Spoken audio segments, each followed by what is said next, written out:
The point people missed about Cars. This is one of my favorite movies, so let's get right into this video. The ending of Cars is interesting to me for a number of reasons. I've seen plenty of people who really like this movie, plenty of people who really don't, and plenty of people who are just okay with it. But this moment is one that pretty much everyone seems to like. Throughout the movie, Lightning McQueen has been desperately trying to make it to California for the biggest race of his career that could potentially make him a racing legend. I'll be the first rookie in history ever to win it. I forgot like what actually happens in the movie, but I do like the mindset of that, and I think you could apply it to anything in life. Like if you really are confident, if you know you have the talent, the skill, the ability, the confidence to do what you want to do, bro, it doesn't matter what people say about you, like, oh, no, you can't do it, oh, that's a crazy dream. No, it's not. If you really have your mind set to it, you could dead ass do whatever you want to do. Some people may say like, no, if you want to be an NBA player, you got to be above 6'3". Isaiah Thomas exists. He was 5'9", and why was he able to make the NBA? Because he worked harder than everybody else. That's why. It's not about like you need to have the right criteria. Sure, sometimes it might be impossible, but you could still, it's almost never impossible. Over the course of the movie, though, his priorities start to shift, and for the first time in his life, he starts to genuinely care about the people around him. Despite this, though, when the time comes to actually do the race, Lightning does pretty well, thanks in no small part to those friends.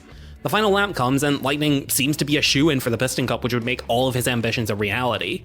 Meanwhile, behind Lightning, Strip Weathers and Chick Hicks, resigned to the idea that neither one of them is winning at this point, are duking out in a last-ditch effort for second place. That is until Chick, as he's often known to do, takes things one step too far. I am not coming in behind you again, old man!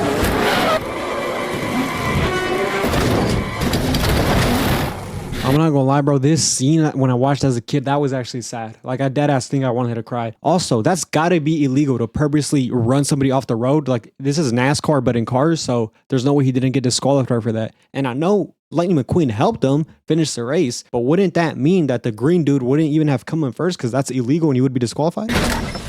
Lightning, noticing what's just happened, screeches to a halt just short of the finish line, allowing Chick to overtake him and going back to give the retiring champion a dignified end to his career. I think the king should finish his last. I'm not gonna lie, sure, that was very like sportsmanlike of him, but you stopped right at the finish line when you could have just crossed it and gone back and helped him. Maybe it wouldn't have looked as humble, but you would have still done it. You would have still helped him and helped your little bro get third place. And now he just got second place and you got third place for no reason or whatever. Race. It's a nice ending that demonstrates Lightning's growth from a superficial celebrity to a more caring and respectful person.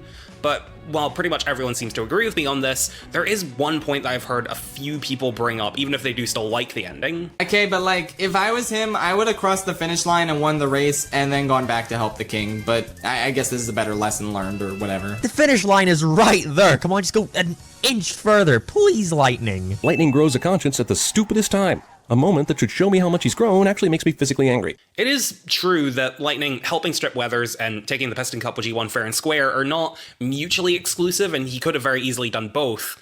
But I feel like when people say that he's giving up the championship unnecessarily, they're kind of missing the point. It's not about The Piston Cup. It's about sending a message. To get across what I mean by this, let's take a look at what actually compels Lightning to do this. After he sees Strip Weathers sitting in pain and completely wiped out, it immediately reminds him of Doc Hudson, who he learned earlier in the film had his racing career end in a similar way. Doc was injured during a race, and it took a pretty lasting toll on him, not so much physically, more so in reputation. When I finally got put together, I went back expecting a big welcome. You know what they said? You're history. This sets up sort of the uglier side of racing that Lightning hadn't considered before. Throughout the early portions of the movie, the races are treated as this big spectacle because that is essentially what they are. They're sporting events primarily organized as entertainment for an audience. And in those events, the racers are there to impress the audience by performing feats like outrunning dozens of other cars at hundreds of miles per hour and weaving through any hazards that come their way. If done right, it seems as if they're invincible. Lightning, being relatively new to the racing circuit, has had the first impression of what that's like. He's amazing at what he does, and as a result, he has entire stadiums of people gathering to see just how amazing he is. Okay, he's cocky, confident, he's arrogant, it seems like, and he's extremely skilled at racing. That still doesn't provide any valid reason why he would not finish the race and then just help him after, just get first place and then help his boy after. That doesn't make sense to me. What's the message? That to be humble, you gotta not take first place? Then you're just sending a message to put more attention on yourself. Imagine if you finished the race and then did it. That's way more humble because it shows that you're not forcing it. You're not trying to get more attention by not finishing the race. I'm just hating. I don't know. To Lightning, this is a reality that he only sees getting better as his career goes on. I mean, if he's getting this much love as a rookie, imagine how much of a god he'll no doubt become after he wins the Piston Cup. But then he gets to know Doc a little bit, and it's revealed just how fragile that love really is. Doc had similarly built up this reputation as this legendary racer and enjoyed the benefits of that for a long time. But after getting completely wrecked mid-race, he unwittingly did the one thing that can destroy that perception of him. He made it too real. All that spectacle that people loved him for and made him seem unstoppable was shattered, and from then on, nobody ever saw him as anything more than just another car who's as flawed as any other. And what's so impressive about that? And it's that shallow perception of the Piston Cup and its racers that Lightning was annoyingly playing along with. Throughout the early portions of the movie, he was showered with love and admiration from total strangers while also having an equally shallow view of the supposed riffraff that come with the gig. His only friendly interactions take the form of people heaping praise on him while he was being incredibly dismissive of anyone less remarkable than him, like his pit crew or the rusty cars that look up to him, not realizing just how easily that status of less remarkable could be applied to anyone, even someone like him. So the point is that he just got a huge ego, right? That's it. He got a huge ego. That's his own problem. He got such a big ego that instead of finishing first and then helping his boy, he wanted the most attention he could get by not finishing first, so he could look like the better person. He still has a big ego, either way. Of course, if you're the best, most skilled, you're going to have a big ego. That's his fault. I think that's corny. I think that's lame to have a big ego when you're successful and skilled. And sure, it's probably hard not to, but it's not like it's this impressive take. Like, obviously, if you're the best at something, you're going to get all these compliments and you're going to get people to look up to you. And then if you're no longer the best, people are going to forget about you. You're just going to be a historic icon. Forward to the final race of the movie, where Lightning has become a little bit wiser as to where the value in a person comes from. Lightning is in a safe position to receive everything he's always wanted, but when he sees Strip Weathers wiped out, thoughts of Doc flash into his head, in particular what happened after his wreck. Moved right on to the next bookie standing in line. And now it's up to Lightning if history is going to repeat itself. A multiple-time Piston Cup winner suffering a painful end to their career, only to be overshadowed by a rookie doing something impressive. In his case, being the first rookie to ever become a champion. And with the entire world watching, Lightning decides to set an example. He makes a statement to the entire world that while he's willing to race, he's not going to participate in a competition where such disregard gets rewarded. This grumpy old race car I know once told me something. It's just an empty cup. Of course, while all that is going on, there's a certain character who doesn't seem capable of that level of reflection. Yeah! To me, this is where Chick Hicks is at his most interesting. Up until now, he was a fun, fairly one-note antagonist, which was all he really needed to be for most of the movie. It's at this point, though, when all the negative superficiality that exists in the racing circuit is taken to its absolute extreme.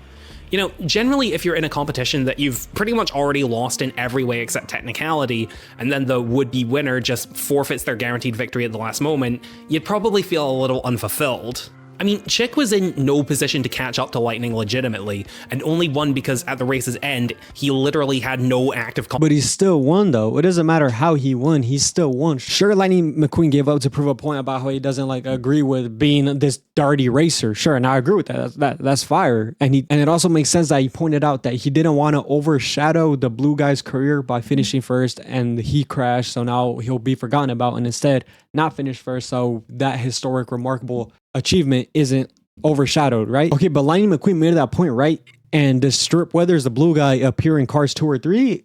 No, he is forgotten about. Neither does this green dude. So the point was he did that for no reason. Competition, and yet he's just so pleased with himself. No consideration for how he cheated to get to second place, no acknowledgement that he's demonstrably not the most skilled racer who competed, not even any curiosity as to why Lightning stopped short of the finish line. All that matters to him is that he's the champion, showing that he never really cared about the race. It was only ever about the glory. Not to mention, we can see that little message that Lightning was trying to send paying off in a few different ways. First, with the guy who came in last getting a massive cheer from the audience, while the Piston Cup winner is shown having such a lack of empathy and narrow-minded view of being someone. Well, yeah, because everybody knows his win isn't genuine, but he still did get first place. But also, I still don't get why he wasn't disqualified if he crashed into somebody on purpose. Worth that he legitimately can't understand why people don't like him. Hey, how come the only one celebrating is me, huh? And finally, while nobody wants to give Chick any attention, look who the press do want to speak to. I've made it no secret in the past that Cars Damn, that's dope. I didn't even realize how like he actually did what he wanted to do by not finishing first. It makes sense now. By not finishing first, he gave him all the light, even though he, falls off after this movie. It is crazy. That's a good point. This is not a movie I'm overly fond of. Not that I don't like it, it's just that I don't have particularly strong feelings about it overall. But there are a select few aspects like this where I can say, I love this scene. Obviously, I prefer to be able to say that with every scene, like I can with so many other Pixar films, but if a movie I'm slightly indifferent about is what I have to go through to get those truly exceptional moments, then I say, so be it. Damn, that was low-key a very unique video, and I never even thought about that. But yeah, I really like the message he put out. I really like how he broke it down for everybody and understood what Lightning McQueen was actually trying to do. And if y'all like this video, let me know. Like, comment, subscribe. Let me know what type of other stuff you want me to look at, react to, talk about. And comment down your favorite Pixar or Disney movie. Bye.